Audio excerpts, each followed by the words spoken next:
Hello and welcome back to Berserker, and I'm starting the episode here mainly because I wanted to show you this. Yeah, it seems as though Farzana has created her very own army out of our parties, actually, hilariously enough, and she is going to absolutely destroy pretty much any army that she comes across, or at least I hope so. I mean, obviously they only have about 1,000 combat strength, but with 640 units, not sure whether we've seen anything in that way, you know, because usually they need about maybe, I don't know, 700, maybe 800 units to get near 1,000 combat strength, but because of our custom units being so well optimized, I mean, they're not that well optimized because they could have much more by being cavalry, of course. Cavalry is generally going to be much better in terms of its own combat strength rating, but I think that's amazing that she's actually doing that, because that's also a reason why it's a good idea to take a clan on board. Oh, look at this guy. Whoa, he's running around with 620 and he's got 1,200 combat strength. Okay, I take it back. Yeah, I absolutely take it back. Apparently, my army, or Farzana's army, shall we say, is nothing special, which is actually kind of disappointing. I was very much hoping that that was kind of like a big deal or something, but no, apparently it's not.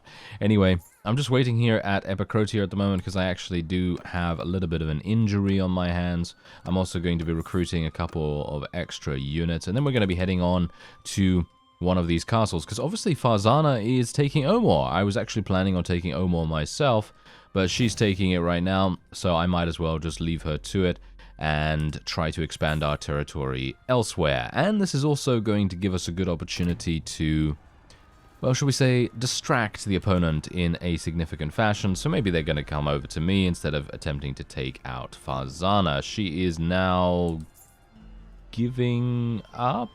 Yes. Why is she giving up? I have no clue. There's nothing that I can say. There is nothing that I can say that will give me any kind of explanation about that, because generally I would assume she has the ability to win against some regular units in a siege attack, but apparently maybe her AI was scared off by the combat strength being so even, potentially.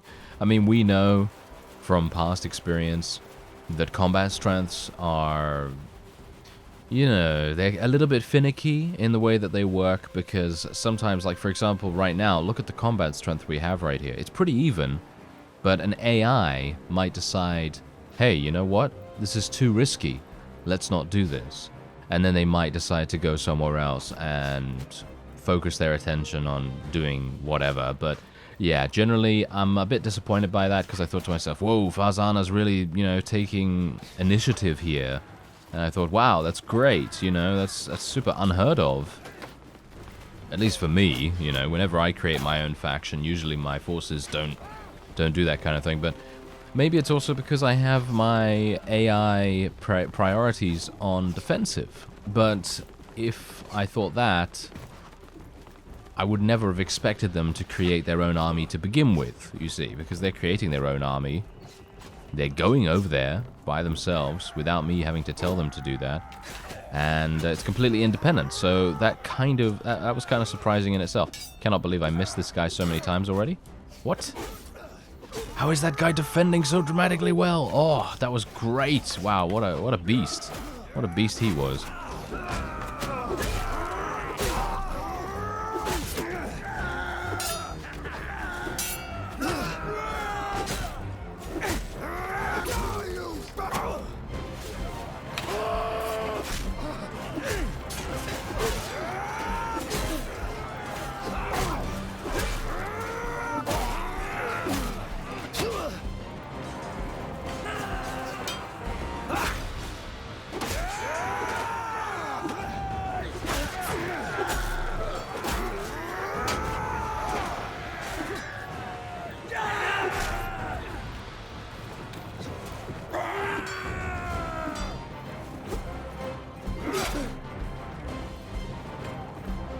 I actually did not attempt to go all the way up here, but apparently I have decided that that is a good idea for some reason. I don't know why. I'm also not entirely sure why I'm getting frame rate problems at exactly this moment. It must be because I'm right next to this this weird fire or something like that. There's a lot of particle effects on the screen at the moment, so maybe that's the reason. I'm not entirely sure. Generally, I don't have a terrible PC. I mean, it's okay. But yeah, I think some of the optimization needs to be worked on still, as is always the case with early access and everything. But yeah, it seems like it's actually fine now. As you can see, it's much smoother. So it seems like something was happening upstairs on the battlements that was causing some kind of issue. Cannot believe I actually escaped so dramatically up there as well. That was really, really impressive.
Well, there you go. That's a victory for us. I'm just going to speed things up for the little end of the battle there. And thankfully, look at that. Because of our efforts to stop the opponent retreating, we have prevented them from getting back into the castle. Although, as we found out in the previous episode, auto-resolving is definitely... yeah, that's definitely applicable and will work very effectively indeed. So we don't have to worry about it too much. Anyway. Gonna be taking these guys prisoner, as you do, you know. Gonna be taking them prisoner, there we go. And then we're also gonna take a look and see how much experience I'm gonna get. It's not that good. Oh yeah. This is something that I actually wanted to share with you as well, because there was another comment, very useful comment, that I, for some reason, never think of. I don't know why I never think of these things, to use the filters much more effectively. So basically what I'm gonna do first is I'm gonna take loot worth up until around 300 or so, and then what I can do, you could sort by quantity. I've never thought to do this ever before because I've never really had to sort through loot in such a specific way, but you can sort through quantity, so it is so much easier to take the majority of things and just get everything out of the way really, really quickly. So basically what I can do is I can make, look at that, done. Yeah, you see that? That is fantastic. Thank you so much to the person that told me that, you know, hey, you should probably sort by, you know, by quantity. And this is so much more effective. Just look at how quick that was in comparison to my previous efforts to loot in the most effective way possible. This is so much better. It really is. So I'm very, very thankful for that. Anyway, there you go. We were able to take this, and I'm going to once again be doing this, and yeah, this is Epicrotea actually. Where is this? Kranirog Castle, right? Yeah, Kranirog Castle. Okay, so let's just do a little bit of this. Let's do 250, as we normally do. I might give this to I might give this to someone. I'm not entirely sure who to give it to just yet, because I personally would like to get...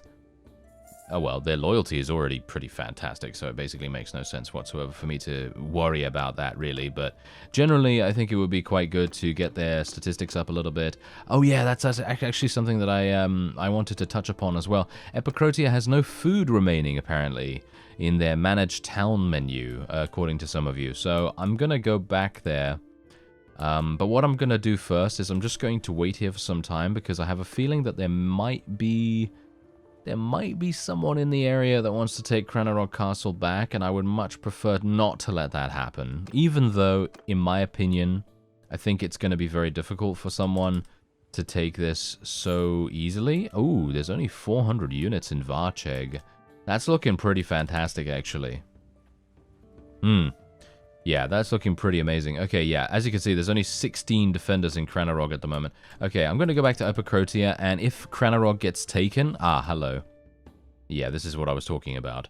Okay, so this is the army that obviously is the most pressing matter that we have to attend to at the moment. And we've got to be careful here as well, because Lek is very close by, and he could potentially join that army and then make their combat strength even greater than it is at the moment. So let's be a little bit cautious. Let's just be a bit, you know, bit careful. And let's spec our attribute and focus point at the moment. Okay, so obviously the only attribute point I can currently spend is in control, so we might as well just do that straight away. And then otherwise, well, what can we do? I mean, I guess throwing, right? I guess throwing proficiency is pretty much the only thing I can do. I mean, I could do tactics, but how is tactics actually going to help me? I mean, this is pretty good, okay? Decrease the duration of the disorganized state after breaking sieges and raids by 15%. I personally like that quite a bit, because the disorganized state is one of the main reasons why anyone, whether that be AI or whether that be a player, gets caught by an attacking force, or a defending force in some cases, if you're raiding, obviously. And no morale penalty for disorganized state in battles in sally out or when being attacked. Oh, okay, yeah, well, that's obviously pretty good, but the morale penalty, does it really matter? I have 97 morale at the moment, so that's probably not going to make any difference. And what's this? Parties that you've called to your army move 10% faster while moving to the army. That's pretty useful if you want to get a really quick attack going on. And then reduce fortification bonus in simulations by 20%. Ah, now that is quite useful, because that means that auto-resolve is going to be more effective when dealing with sieges. That sounds pretty fun, actually.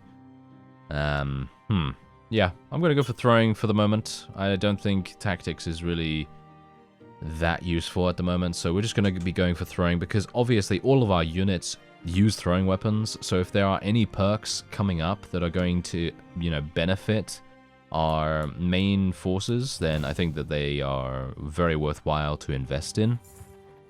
So we'll try that, and we'll see what happens. Anyway, hopefully Kranirog Castle will not come under siege. If it does, then I'm probably going to have to rush back there real fast. But yeah, I probably should have done the management of Epicrotea before I even began leaving, to be fair. Oh yes, so I have very little food. As you can see, this is really bad, but I have 100 loyalty. Yes, I have 100 loyalty here. Okay, so let's have a look. Wait a minute. How do I increase that, actually? Prosperity. There we go. Let's increase our prosperity. That seems to be the way to go. Yeah, we need to do aqueducts as well.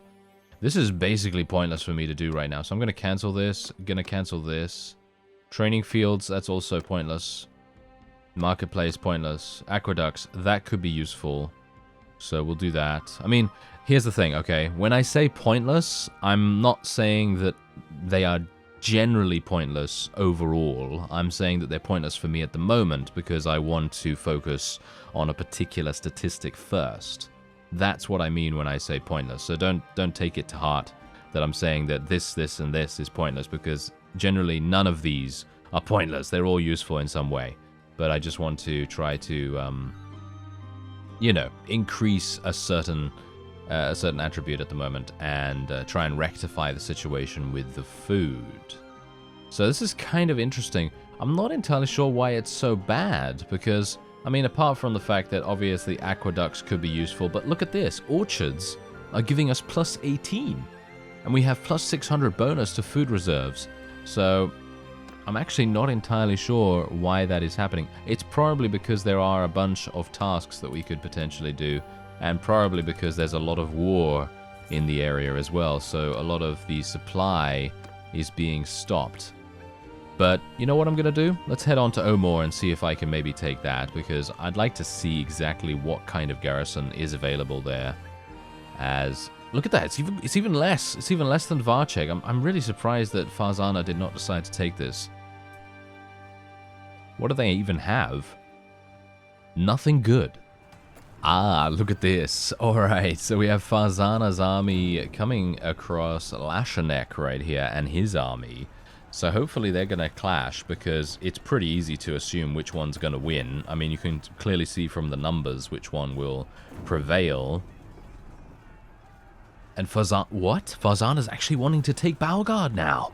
She's very ambitious. I like it. Okay, let's see what happens.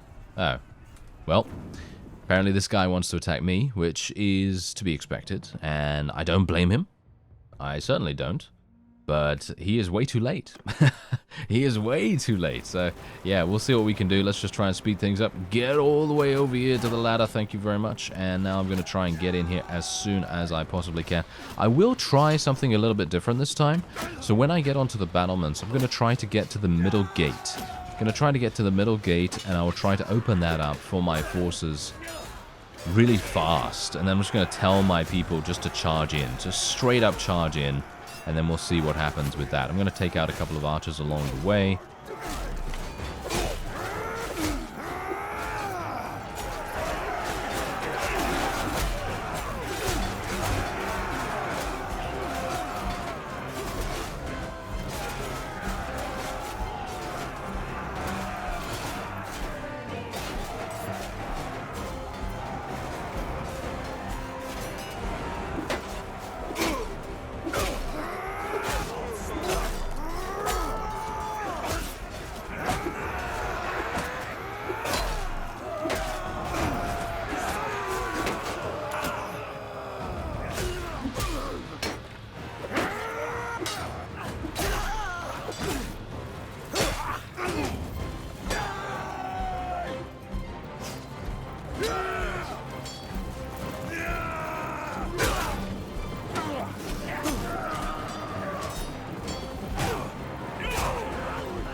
Well, this is kind of strange. This is one of those town layouts that I am very unfamiliar with. So I'm literally running around trying to find the main gate, but the main gate appears to be so far away from the, well, from the entry point that we used that it's basically pointless for me to try and find it.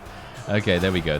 Never mind. We found it, but it's, yeah, as I say, basically negligible now. It really makes no difference whatsoever, and I'm probably going to get caught and killed in the corner here.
Ooh, I love our positioning right here. You see all these units running along here, and they are literally waiting for the remnants of the enemy's forces to come running along there.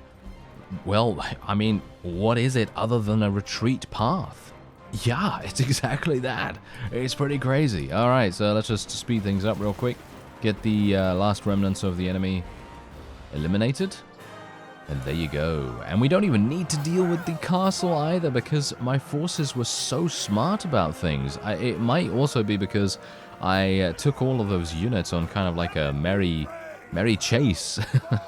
The Benny Hill music was no doubt playing at that point. Although, if we were going around in circles, that would be much better. But obviously, you can't have everything you want, right? Yes. Anyway, there you go. A wonderful victory for us, and I will be taking all the prisoners because we are at a town, so it makes the most sense. And once again, I'm going to be just taking the most expensive stuff down to 300, and then we will be taking the most stuff, and that is obviously going to be sorted out with a quantity filter. Oh, so nice. Look at that. Look at how easy that is now, in comparison to literally just clicking for days upon days. That is so much better. It really is. Okay, so we're going to claim this fief, and once again, do the standard, you know, do the standard thing.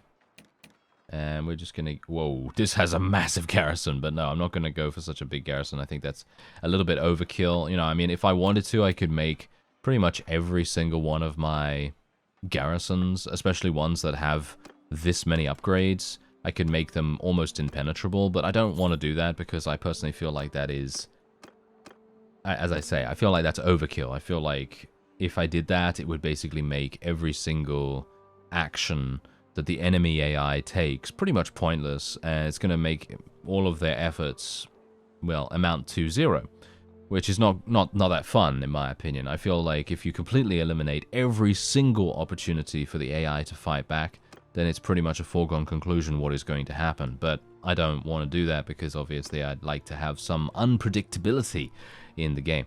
Anyway, for some reason I'm only getting 32,000 for my prisoners. Why am I only getting 32,000 for my prisoners? I have a literal 468 of them. What? I mean, I'll sell them because it's going to give me 3 skill points, but why am I only getting 32,000? That's very strange. That is quite unusual, don't you think? I think that's very unusual.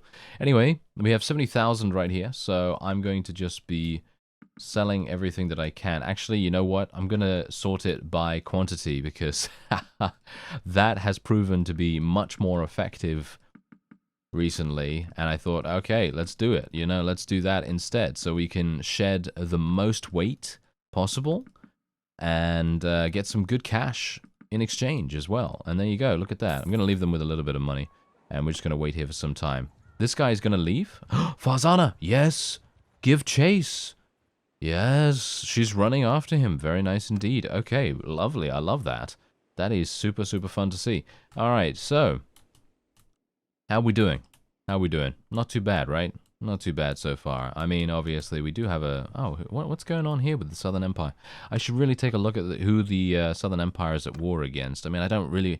You see, now, this is the main reason why I actually wanted to fight against someone that wasn't an Empire faction, because we've just been fighting against Empire units for such a long period of time that I really wanted a bit of a change. Because I know that someone said in the comments that it would probably be pretty cool to form some kind of alliance with the Sturgians and then fight against the Northern Empire together, because obviously they are at war against each other. I mean, you know, we know that. And the Northern Empire is quite strong right now. And yeah, that does make sense from a strategic perspective.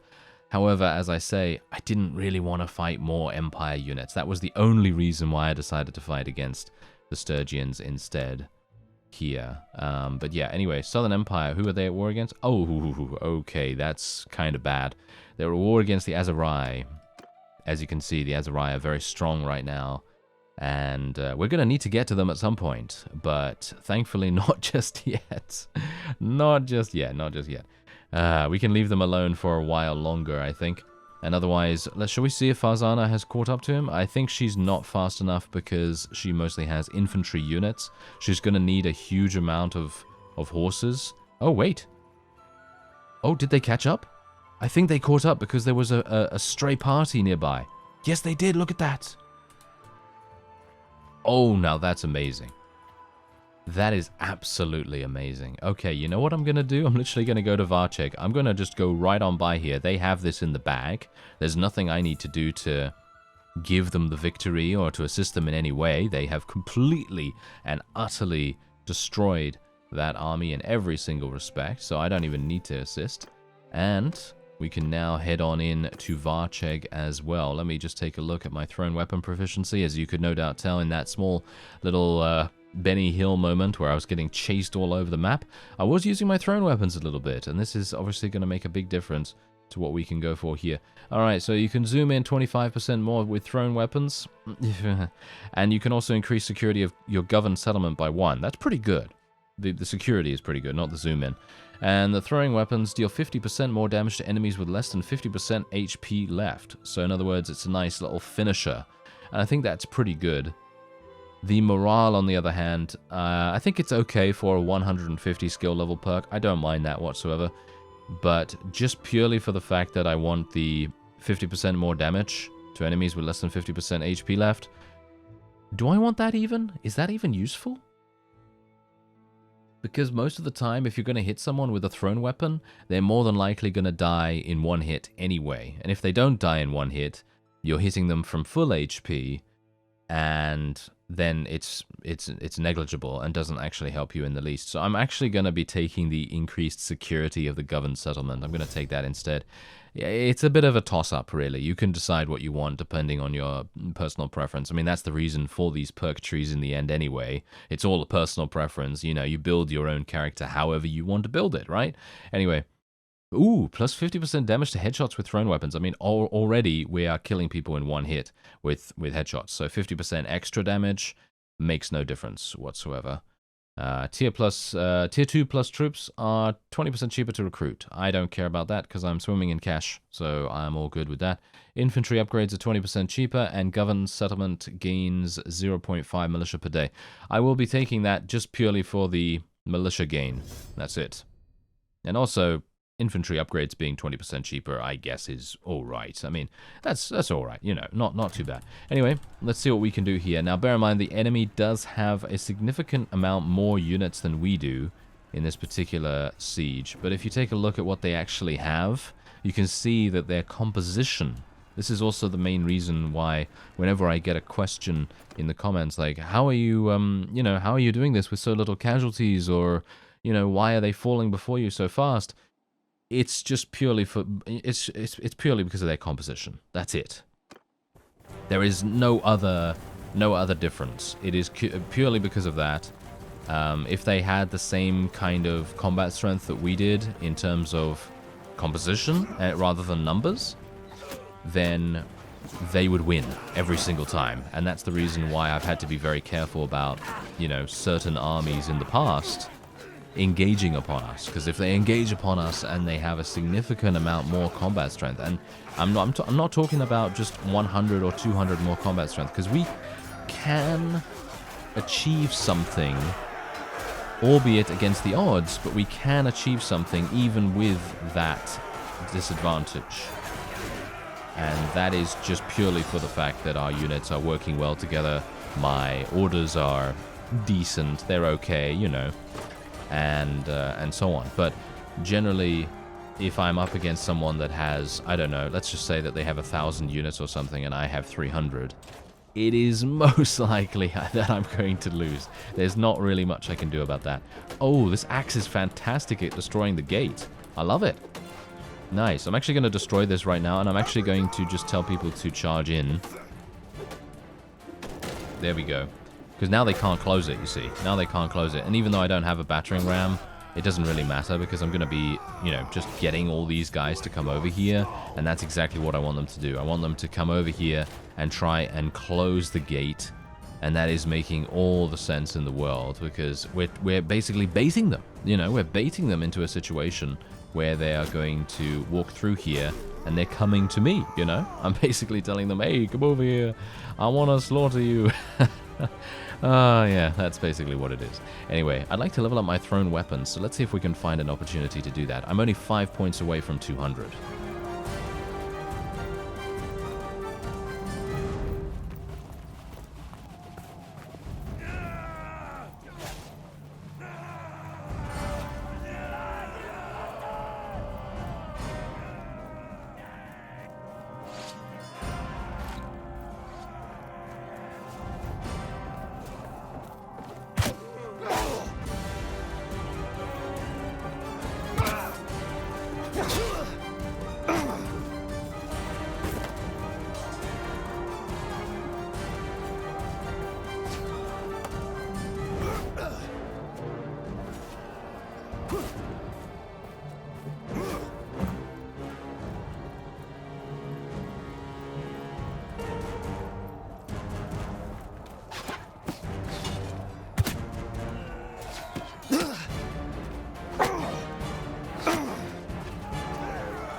well, now with the extreme flow of my units coming in, I don't really need to do much. But there you go. We did manage to get... Oh, well, they managed to retreat to the keep. Well, that's kind of unfortunate, but not that big a loss. But yes, we did manage to take the castle. I'm going to be auto-resolving this because, as I found out before, it's perfectly fine. And yeah, we did manage to get 200 thrown weapon proficiency, which is exactly what I wanted to do. So I'm happy with that. And we're just going to do the same thing that I told you about before. And, oh, actually, never mind. I actually don't really care about 1600 experience, so I'm just going to take all the loot and then move on. There we are. I'm going to claim this once again. And we'll just do the improved garrison right here. Varcheg, where is that? For some reason I'm not seeing it. There it is. Okay, fantastic. So 350. Generally my rule is 350 capacity for towns, 5 maximum upgrade tier, and then we go for 250 for castles and 4 maximum tier for upgrades. That's what I think works quite well. Wow, this is a town that's got some really nice upgrades so far. Look at that. That's pretty cool. Their security is absolutely awful, though, so we're going to have to do something about that. Their loyalty is kind of bad as well, but my loyalty perks are going to kick in, and that's going to make everything all good once again. So let's take a look at the 200 thrown weapon perks. When you start a battle mounted, okay, pointless. Your throwing axes deal triple damage to shields. Well, this might give me an opportunity to use to use throwing axes.